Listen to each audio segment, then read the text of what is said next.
मालिकेच्या येणाऱ्या पुढील काही भागामध्ये आपल्याला जबरदस्त असा ट्विस्ट पाहायला मिळणार आहे. अनिकाने भांग पिऊन कामिनीचं भांडं फोडून सरूच्या मुलीविरोधात केलेले कटकारस्थानं इथे सर्वांसमोर अक्षरशः रंगपंचमीच्या दिवशीच उघड केलेले असतात. हे सगळं आपल्याला याच्या ट्विस्टमध्ये जाणून घ्यायचंय, पाहायचंय. त्यामुळे व्हिडिओ शेवटपर्यंत नक्कीच पहा. तर आता प्रेक्षकांनो, पाहतो आपण इथे आता मालिकेमध्ये की कशा पद्धतीने अनिका भांग पिते आणि कशा पद्धतीने कमळी विरोधामध्ये कामिनी कटकारस्थानं करत आलेली आहे. हे सगळं आपल्याला इथे पाहायचंय. तर आता इकडे रंगपंचमीचा दिवस उजडलेला असतो. होळीच्या दिवशी हे सिद्ध झालेलं असतं की अन्नपूर्णाची थोरली नात म्हणून कमळीचा आहे. त्याचे सगळे पुरावे इथे मिळालेले असतात. त्यामुळे कामिनी तोंडावर पडलेली असते. आता लावणाऱ्या रंगाचा इथे चेहऱ्याला त्याचबरोबर शरीराला कोणताही साईड इफेक्ट होऊ नये म्हणूनच आता अन्नपूर्णा आजी इथे कमळीला तेल लावून देत असतात. त्याच वेळेला तिथे ऋषी येतो आणि ऋषी आल्यानंतर तो म्हणत असतो, हे काय चालू आहे? त्याच वेळेला आता इकडे अन्नपूर्णा म्हणत असतात, अरे ऋषी, बरं झालं तू आला आहेस. हे बघ, इथे तुला सुद्धा मी तेल लावून देते. कारण असं जर तेल अंगाला लावलं ना तर इथे रंगाची ॲलर्जी अजिबात होत नाही आणि साईड इफेक्टसुद्धा अजिबातच होत नाहीत, असं इकडे त्यांचं म्हणणं असतं. त्याच वेळेला आता इकडे ऋषी म्हणत असतो, म्हणजे मला नाही समजलं. अरे ऋषी, हे बघ, आता तेल अंगाला लावलं ना, ये बस, मी तुला सुद्धा लावून देते. असं म्हणून आता अन्नपूर्णा ऋषीला समोर बसवतात आणि त्याला सुद्धा रंग लावून तेल लावून देत असतात. त्याच वेळेला आता इकडे आजींना आठवतं की त्यांचं काहीतरी काम आहे. म्हणजे जे सदानंद आजोबा आहेत त्यांच्या गोळ्यांची औषधांची वेळ झाली आहे आणि त्यामुळे त्या म्हणत असतात, अरे ऋषी, बघ ना, आता ना ह्यांच्या इथे गोळ्या औषधांची वेळ झाली. त्यामुळे मला ना त्यांना गोळ्या औषधं द्यायला जावं लागणार आहे. ऋषी इथे तेल लावून घेण्यासाठी बसलेला असतो. त्याच वेळेला आता इकडे अन्नपूर्णा आजी म्हणत असतात, ऐक ना कमळे, मी काय म्हणते, इथे ऋषीला तू तेल लावून देतेस का? म्हणजे खरं तर मी तेल लावून दिलं असतं, पण बघ ना, मला आजोबांना गोळ्या आणि औषध द्यायचेत. असं म्हणून आता अन्नपूर्णा आजी सरळ सरळ इथे कमळीच्या हातामध्ये तेलाचा बाऊल ठेवतात आणि त्या निघून जातात. आता इथे आपण पाहतो की कमळी ऋषीकडे पाहतच असते. ऋषीला सुद्धा थोडंसं अवघडल्यासारखं झालेलं असतं. बाजूला इथे निंगी उभी असते, पण निंगी म्हणत असते, जाऊ दे बाबा, मी उगाचच कशाला कबाब में हड्डी. असं म्हणून आता अन्नपूर्णाच्या पाठोपाठ इथे निंगी सुद्धा निघून जाते. आता कमळीला इथे पुढे आड आणि मागे विहीर झालेली असते. शेवटी ती तेलाची बॉटल हातामध्ये घेते आणि त्यानंतर तेल आता ऋषीच्या गालाला त्याचबरोबर हाताला, पायाला लावून देत असते. ऋषी मात्र इकडे कमळीच्या नजरेला नजर लावू शकत नसतो, कारण त्याला सुद्धा अवघडल्यासारखं होत असतं. आता फायनली इथे अंगाला तेल लावून झालेलं असतं. आता इकडे जी काही आपली अनिका आहे, अनिकाने सुद्धा व्हाईट रंगाचा ड्रेस आणि त्यावर रेड रंगाची ओढणी घेतलेली असते. तर दुसऱ्या बाजूला कमळी सुद्धा छान अशी तयार झालेली असते. आता सगळेजण रंगपंचमी खेळण्यासाठी इथे जो काही ऋषी आहे, ऋषी इनामदार, त्याच्याच बाहेर जे काही त्यांनी होळीसाठी डेकोरेट केलं होतं ते सगळं क्लीन करून तिथेच आता हे लोक होळीसाठी, रंगपंचमीसाठी तयार झालेले असतात. खूप छान असे सगळ्यांसाठी इथे पांढऱ्या रंगाचे कपडे घातलेले असतात. सगळ्यांसाठी समोर रंग ठेवलेले असतात आणि सगळ्यांसाठी समोर रंग, त्याचबरोबर थंडाई, ह्या सगळ्या गोष्टी अरेंज केलेल्या असतात. आता इकडे कामिनी आणि त्याचबरोबर आपली जी काही अनिका आहे, ह्या दोघी आजी नात्याने खूपच मोठा प्लॅन केलेला असतो.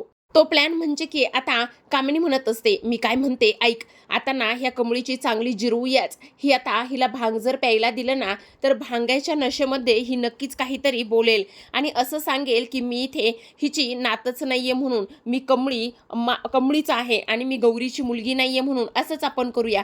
असं म्हणून आता इकडे थंडाईच्या ग्लासामध्ये ती लोक भांग मिक्स करतात. आता ही गोष्ट इकडे कमळीला कळून चुकलेली असते की ही लोक नक्कीच तिच्यासोबत काहीतरी गेम करतील म्हणून. आणि त्यामुळे जेव्हा इकडे आता ज्या ग्लासामध्ये इकडे भांग मिक्स केलेलं असतं तो ग्लास आपली कमळी निंगीच्या मदतीने चेंज करते आणि गुपचूपच आता अनिकाच्या पुढ्यात तो ग्लास नेऊन ठेवते. आता अनिकाला तर असं वाटत असतं की कमळीला मी भांग मिक्स केलेला ग्लास दिला आहे, ती बहुतेक तोच ग्लासातलं भांग पिईल आणि त्यानंतर मात्र तिची आता टांगापलटी होऊ शकते असा ती विचार करत असते. इकडे आता कामिनी म्हणत असते, आत्तापर्यंत तुझं हे रूप मी पाहिलंय, पण आत्तासुद्धा मला पाहायचंय की तू कशी आहेस आणि कशा पद्धतीने ह्या सगळ्या गोष्टी करतेस हे मला पाहायचंय. आता ह्या भांग पेलेल्या इथे थंडाईमधून तुझा नशा असा चढेल ना आणि त्यानंतर तू सगळं सत्य इथे सर्वांसमोर आणशील आणि सगळं काही बोलून दाखवशील, हेच मला पाहायचंय, हेच मला बघायचंय, असं सुद्धा आता इथे ती बोलू लागते. त्याच वेळेला आता इकडे जी काही अनिका आहे, अनिका ते भांग प्यायलेली असते आणि त्यामुळे तिचं डोकं जड झालेलं असतं. आता डोकं जड झाल्यामुळे इकडे तिला गरगरायला लागतं. सगळेजण रंग खेळत असतात आणि त्याच वेळेला आता इकडे अनिका म्हणत असते, ए माझी मॅड आजी, मॅड आजी, मॅड आजी. आता कामिनीचा हात हातात धरलेला असतो, तिला गोल गोल फिरवत असते आणि कामिनी म्हणत असते, हे काय झाले तुला, शांत बस, शांत बस. त्याच वेळेला ती म्हणत असते, बघितलं मॅड आजी, आपण ह्या कमळीला घरातून बाहेर काढण्यासाठी किती आणि काय काय प्रयत्न केले. तुला सांगू मॅड आजी, तरी सुद्धा ही इथेच आहे. अगं हीच खरी इथे त्या गौरी अंटीची मुलगी आहे, हीच अन्नपूर्णा आजीची मोठी नात आहे. मग मला सांग, हिला मारण्यासाठी प्रयत्न केले आणि त्याचबरोबर पण मला ही मुलगी ना ऋषीच्या जवळ गेलेली अजिबात आवडत नाही. पण ऋषी ना तिच्यावर प्रेम करतो. ऋषीच्या नजरेत मी तिच्यासाठी प्रेम बघितलं आहे, असं म्हणता क्षणी सगळेजण अनिकाकडे पाहतच असतात. बाजूला कामिनी उभी असते. कामिनी अनिकाला आवरण्याचा पूर्ण प्रयत्न करत असते. आता कामिनीच्या चेहऱ्यावरचा रंग तर उडालेला असतो. कामिनी विचार करते, आता ही अनिका सगळं काही बोलून टाकेल, काय करायचं काहीच कळत नाही. आणि त्याच वेळेला इकडे आता ती म्हणत असते, पण आणि मॅडम आजी किती काय काय केलं आपण, त्या स्केच आर्टिस्टला सुद्धा पैसे दिले, तिकडून सुद्धा स्केच केलं, आपण त्या मुलीला सुद्धा मारून टाकलं, हे सगळं सगळं काही ती बोलते. आता हे सगळं बोलणं ऐकल्यानंतर सगळ्यांच्या पायाखालची जमीनच सरकते. अक्षरशः आता इकडे जी काही कामिनी आहे, ती कामिनी तिला आवरण्याचा प्रयत्न करत असते, पण तरी सुद्धा अनिका मात्र अजिबात गप्प बसण्याचं काम करत नसते. कामिनी म्हणत असते, गप्प बस ग अनिका, गप्प बस ग अनिका. त्याच वेळेला ऋषी म्हणत असतो, तिला का गप्प करताय, बोलू देत ना तिला. त्याच वेळेला अन्नपूर्णा सुद्धा म्हणत असते, काय ग कामिनी, किती आणि काय काय काळे कारनामे करून ठेवलेले आहेस. आज अनिका सगळं काही हे बोलते आणि सगळं काही सांगते, म्हणजे तू त्या स्केच आर्टिस्ट पर्यंत जाऊन पोहोचली होतीस का, तर माझी मोठी मुलगी मला मिळू नये म्हणून, माझी मोठी नात आणि राजनला त्याची मुलगी बायको मिळू नये म्हणून काय काय केलेस. तेव्हा ती म्हणत असते, हिनं गौरीला सुद्धा मारायचा प्रयत्न केलाय. आता ही गोष्ट ऐकल्यानंतर तर राजनला काय करून काय नाही झालेलं असतं. आता राजनच्या पायाखालची जमीनच सरकते. इकडे मात्र अन्नपूर्णा आता कामिनीचा हात पिरगळतात. त्याच वेळेला कामिनी कसाबसा हात सोडून घेते आणि दुसऱ्या बाजूला आता इकडे गौरी हा सगळा काही प्रकार ऐकत असते. ती म्हणत असते, बरं झालं स्वतःच्याच नातीने सगळं काही इथे सर्वांसमोर आणलेलं आहे, असंच पाहिजे ह्या बयाला.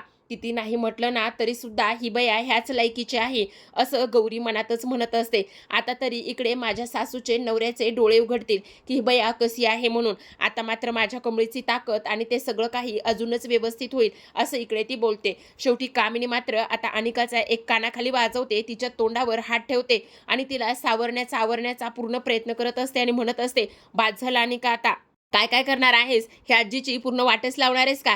तेव्हा अनिका मात्र आता हसायला लागलेली असते. आज बाजूलाच इथे रागिनी येते. रागिनी आणि त्यासोबत कामिनी ह्या दोघी जणी तिच्या हाताला पकडतात आणि ह्या दोघी जणी तिच्या हाताला पकडल्यानंतर तिला आता आतमध्ये तिच्या खोलीमध्ये घेऊन जाण्याचं काम करत असतात. अशा पद्धतीने आता अनिकाने भांग पिऊन जे काही कमळीसाठी बनवलेलं भांग आहे ते तिच्यावरच उलटलेलं असतं आणि सगळे कामिनीचे जे काही काळे कारनामे आहेत ते सर्वांसमोर आणलेले असतात.